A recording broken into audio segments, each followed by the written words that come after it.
सूबाई वज़ीर जाम खान शोरो की मेज़बानी हेठ कासमाबाद शोरो हाउस से अवामी जलसो कोठाए भरपूर सियासी ताकत जो मुज़ाहिरो किया वियो है, जंहिंमें पीपुल्स पार्टी के सूबाई सदर निसार खोड़ो, सेनेटर मोलाबख्श चांडियो, मकामी क़यादत और चूंडियल नुमाइंदन समेत हज़ारें कारकुनन शिरकत कई। जलसे के खिताब कंदे पीपी सिंध के सदर निसार खोड़े चयो त पीपुल्स पार्टी मुल्क और जमहूरी निज़ाम खातिर सब खां वधीक कुर्बानियूं ॾिनियूं आहिनि। इमरान खान पंहिंजे ग़लत फ़ैसलनि सां पाक फ़ौज के शर्मसार कयो आहे। हू पंहिंजे इक़्तिदार लाइ फ़ौज के सियासत में गेलण थो चाहे। हू कॾहिं पाक फ़ौज सां हिक पेज ते न रहियो आहे।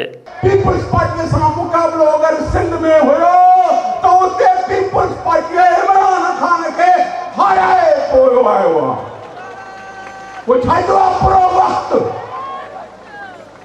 तूं छॾ सिंध जी ॻाल्हि, मुल्तान में भी पीपुल्स पार्टी जो उम्मीदवार पीटीआई के उम्मीदवार के हाराए पोइ कामयाब थी आहे। सूबाई वज़ीर जाम खान शोरो जलसे के खिताब कंदे इमरान खान के फितनू करार ॾिनो ऐं चयो त पीटीआई चेयरमैन जो सिंध फतेह करण वारो ख्वाब पीपी कॾहिं साबिया थियण न ॾींदी। हिन चयो त पीपुल्स पार्टी खां सवाइ का बि जमात मुल्की सियासत, जमहूरियत ऐं मईशत के संभाले नथी सघे। तो आज वो कहता है कि मैं सिंध फतेह करने निकलूंगा।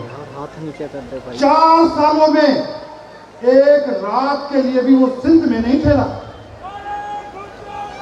एक रात के लिए सिंध की दिल कराची में उसने ठहरना पसंद नहीं किया। एक भी प्रोजेक्ट सिंध को उसने नहीं दिया।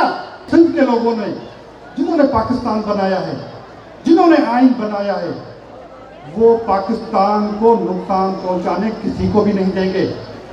पाकिस्तान पीपुल्स पार्टी की क़यादत शहीद हो गई, लेकिन पाकिस्तान को नुकसान पहुंचाने की कोशिश जिसने भी की, पाकिस्तान पीपुल्स पार्टी के वर्करों ने मुखालिफ। सेनेटर मोलाबख्श चांडियो जलसे के खिताब कंदे पार्टी के समूरन रुठल अगवाणन के गॾिजी वेहण ते इंतहाई खुशी जो इज़हार कयो। आओ छाकाणि त को पुराणो पीपल हुया, आओ अहिड़ो इस्तेमाल ॾिसी पे इंतहा ख़ुशि थो थियां।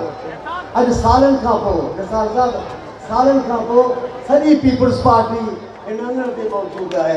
इहा का मामूली ॻाल्हि कान्हे।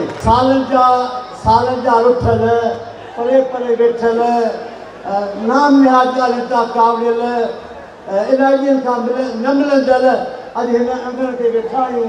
निसार साहब जी आवाज़ वरी हिकु दफ़ो कामयाबी आहे। ज़ाहिर है यो कारनामो जाम खान ऐं पीपुल्स पार्टी जो है।